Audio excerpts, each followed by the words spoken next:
নিয়ে এরাই অপপ্রচার করছে। এই স্বদেশ প্রপার্টিসটা আমরা 2003 সালে করি। এটা আমাদের একটা অনুমোদনকৃত প্রকল্প, পরিবেশ সহ সকল সংস্থার পারমিশন নিয়ে এখানে করা। এখানে একটা রাজনৈতিক গোষ্ঠী, আর 17 বছর আমি দেশেই ছিলাম না, হ্যাঁ, এটা চলমান আছে প্রকল্পে। এখানে কোনো ক্লায়েন্ট যে স্পেসিফিক যে আমার প্লটে আমার রেজিস্ট্রি দিচ্ছে না, আমার জমি কিনতেছে না, একটা কিছু লোক এবং লোকাল স্থানীয়ভাবে কোনো লোকই না। এই যে বিগত নির্বাচন যেটা গেল আমাদের, এই নির্বাচনে আমি সাতারকোলা এলাকা থেকে সকল কেন্দ্রে বিজয় লাভ করছি। এত ষড়যন্ত্র পরে বেড়াইতে সকল কেন্দ্রে আমরা বিজয় লাভ করছি। তো তাদেরই জমি এইখানে। তো অ্যাকচুয়ালি স্বদেশ প্রপার্টিস আমরা রাজনীতি করি, পাশাপাশি ব্যবসাটা করি। আমাদের এখানে আমরা কোনো মানুষের জমি দখল করা বা এইসব স্থানীয় লোক সকলেই আমাদের পরিচিত। বসুন্ধরা টিস্যু অশুদ্ধতার বিরুদ্ধে এক বিন্দুও ছাড় নয়। এটা রাজনৈতিক উদ্দেশ্য প্রণোদিত করা হচ্ছে। যেমন কালকে দেখলাম যে একটা গ্রুপ মিছিল করতেছে, রাস্তা বন্ধ করে দিচ্ছে, কায়েম সন্ত্রাসী আসিয়া এখানে। এই যে কথাটা বলতেছে, যে আমি পরে খোঁজ খবর নিয়ে যে অ্যাকচুয়ালি কখনোই এখানে রাস্তা ছিল, একটা রাস্তা চায় তারা।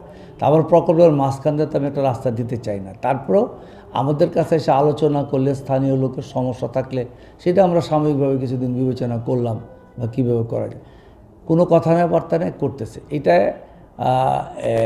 রাজনৈতিক উদ্দেশ্য প্রণোদিতভাবেই তারা করতেছে, এবং আমি মনে করি এই নোংরা রাজনীতি থেকে বেরিয়ে আসা উচিত। কারো যদি সমস্যা থাকে, তাদের এই অপপ্রচার আপনার রাজনৈতিক ক্যারিয়ারে কতটুকু প্রভাব ফেলতে পারে? স্বাভাবিকভাবে সাধারণভাবে মানুষ তো কিছুটা একটা কনফিউজ হয়, যেটা।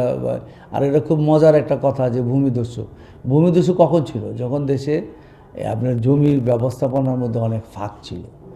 এখন জমি, আপনার জমিতে আমি ইচ্ছা করলে দলিল করে নিতে পারবো না, কারণ আপনার এখানে আপনার নামজারি থাকতে হয়, আপনার আইডি আছে, এবং আমরা হাউজিংয়ের একটা নীতিমালা আছে। ওই নীতিমালার আলোকে সকল কিছু মেনেই আপনার এটা প্ল্যান পাস করতে হয়। তা আমরা একটা অনুমোদনকৃত প্রকল্প, এখানে পরিবেশের অনুমোদন সব কিছু আছে। আমি বিগত সময়ে দেখলাম যারা আমার সাথে লিস্ট করছে তারা অনেক চেষ্টা করছে আমাদের এই পরিবেশের, আমার এই অনুমোদনগুলি বাতিল করার জন্য, বিভিন্ন মিথ্যা তথ্য দেওয়ার পর। 2বার ইনকোয়ারি হলো রাজুক থেকে এটা, হ্যাঁ, ইনকোয়ারি করে দেখলে সব আমাদের অনুমোদনকৃত সব কিছু করার। আর সবচেয়ে বড় কথা হলো যে 17 বছর পর, যদিও আমি স্টার্টিং থেকে এটার সাথে ছিলাম, 17 বছর এটা পরিচালনার দায়িত্ব আমি ছিলাম না। সুতরাং এই যে আমার নাম নিয়ে এইগুলি বলা, এটা সম্পূর্ণ রাজনৈতিক উদ্দেশ্য করা যেতে পারে।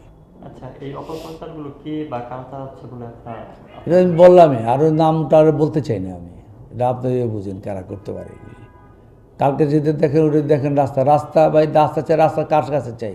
স্বদেশের কাছে আসো, স্বদেশের কাইম ভাই, হ্যাঁ, এটা জমি দখল করে নিতেছে, প্রধানমন্ত্রীর কাছে বিচার চাই। ফাইজলামির একটা সীমা থাকে তো সব কিছু, তাই না?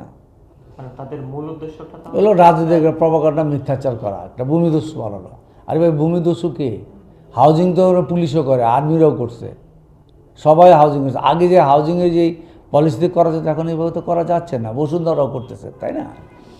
এটা একটা কথার কথা আর কি, বললে মজা লাগে বলে। এই আমরা যতটুকু সম্মত, ন্যায়সঙ্গতভাবে কাউকে ক্ষতিগ্রস্ত না করি, এটা পরিকল্পিত নগরায়নের উদ্দেশ্যে নিয়েই আমরা স্বদেশ প্রপার্টিসটা করছি।